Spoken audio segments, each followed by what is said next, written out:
नमस्कार। बोल के लब आजाद है तेरे, मैं अभिसार शर्मा। आज भी हम अपने आप को एक महान देश कैसे बता सकते हैं? हम अपने आप को एक महान सभ्यता कैसे बता सकते हैं? हम अपनी करुणा भूल चुके हैं, हम अंदर से टूट चुके हैं, क्योंकि आज सरकार जो है वो अपनी इमेज बनाने में, अपनी छवि सुधारने में विश्वास करती है। पश्चिम बंगाल में सिर्फ 75 सीटें जीतने के लिए तुमने पूरे देश को कोरोना में झोंक दिया। तुम्हारी पूरी प्राथमिकता वहां थी, और अब भी हम अपने आप को महान देश बताते हैं। शुरुआत में मैं आपको दो मिसालें देना चाहूंगा। आपके स्क्रीन पर देखिए, ये पूरे स्क्रीन पर दिखा रहा हूं मैं। ये गोरखपुर में एक तख्ती लटकी हुई है शमशान घाट के साथ में। आप जानते हैं क्या कहती है? ये कह रही है कि शमशान घाटों में जो चिताएं जल रही हैं उसकी तस्वीरें लेना मना है, उसका वीडियो लेना मना है, क्योंकि ये हिंदी रीति रिवाजों के खिलाफ है। जिस राज्य के मुख्यमंत्री मृतकों के आंकड़े दबाएं, जहां वो ये मानने को ही तैयार नहीं है कि ऑक्सीजन की कमी है, जहां ऑक्सीजन के सिलेंडर मांगने वालों पर एफआईआर दर्ज कर दी जाए, आज उन्हें इस बात को लेकर चिंता हो रही है कि अगर हम अंतिम संस्कार के वीडियो दिखाएंगे तो उससे हिंदू धार्मिक भावनाएं आहत हो जाएंगी।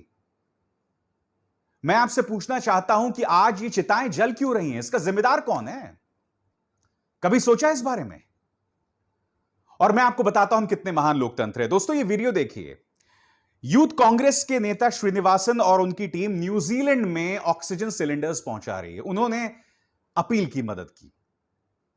बाद में भारत सरकार ने कहा कि ये जो डिमांड्स हैं वो अनसोलिसिटेड हैं, बेसिर पैर की डिमांड्स है, इसकी कोई जमीन नहीं है। आपने कहीं पर देखा है कि एक दूतावास उस देश की विपक्ष की पार्टी की यूथ टीम से मदद की अपील कर रही है? अब भी हम अपने आप को एक महान लोकतंत्र बताते हैं, और अब भी तुम अपनी छवि सुधारने में लगे हुए हो।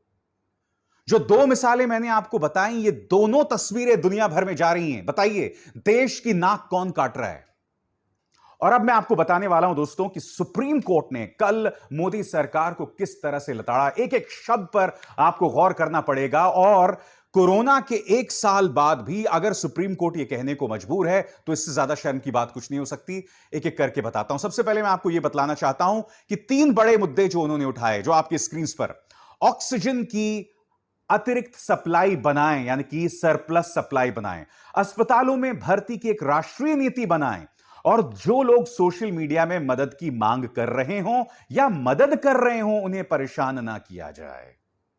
एक एक करके आपकी स्क्रीन पर। सबसे पहले सुप्रीम कोर्ट ने कहा 3 मई की रात से पहले दिल्ली में ऑक्सीजन की कमी को संबोधित करके पूरा किया जाए, यानी अगले 2 दिनों में दिल्ली को ऑक्सीजन मुहैया कराई जाए।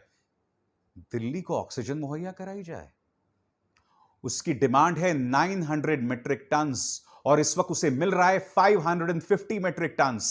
यह दिल्ली है। क्या दिल्ली को इस बात की सजा दी जा रही है कि उन्होंने आपको, जो चुनाव हुए थे उसमें आपको उन्होंने सत्ता नहीं दी थी? क्या इस बात की उन्हें सजा दी जा रही है? या इस बात की सजा दी जा रही है जब अरविंद केजरीवाल ने तमाम मुख्यमंत्रियों के सामने लाइव कर दिया था उस प्रसारण को, और यह कहा था कि देखिए मुझे हरियाणा किस तरह से परेशान कर रहा है? क्या इस बात की सजा दिल्ली को दी जा रही है? दिल्ली वो जगह है जो कि देश की राजनीतिक राजधानी है, तमाम राजनेता रहते हैं, प्रधानमंत्री रहते हैं, सब रहते हैं। यह बुरी हालत है दिल्ली की। दूसरी बात जिस पर गौर कीजिएगा, केंद्र सरकारों को राज्यों के साथ मिलकर आपातकालीन हालात के लिए ऑक्सीजन को लेकर एक आपूर्ति व्यवस्था बनाना चाहिए, यानी बफर स्टॉक बनाएं और इस पर अपने नियंत्रण को पूरी तरह से खत्म करें। क्या बोल रही है यहां पर अदालत? अदालत यह बोल रही है कि भाई ऑक्सीजन पर आपने काबू करके रखा हो, इसे खत्म करो। राज्यों के साथ मिलकर एक नीति बनाओ, खासकर जो इमरजेंसी के हालात हैं उनको लेकर। 1 साल बाद अब भी हम यह बात कह रहे हैं, आपने सोचा है? इसलिए मैंने आपको कार्यक्रम की शुरुआत में कहा कि हम अंदर से टूट चुके हैं। ना करुणा है, ना ममता है, और ऊपर से गवर्नेंस नाम की कोई चीज नहीं है। आपको सुप्रीम कोर्ट आईना दिखा रहा है। आगे देखिए, सोशल मीडिया में जो लोग मदद मांग रहे हैं या मदद दे रहे हैं, अगर उन्हें परेशान किया गया तो अदालत ऐसी राज्य सरकारों और सरकार और पुलिस पर कार्रवाई करेगी, और इस मामले में सभी चीफ सचिवों और वरिष्ठ पुलिस अफसरों को जानकारी दी जाए। दोस्तों, मैं इस स्थिति में नहीं हूं कि किसी को रेमडेसिविर दिला सकूं, ऑक्सीजन दिला सकूं, बिस्तर दिला सकूं। तो मैं उनकी इन मांगों को उन लोगों के पास पहुंचा रहा हूं जिनके पास सामर्थ्य है।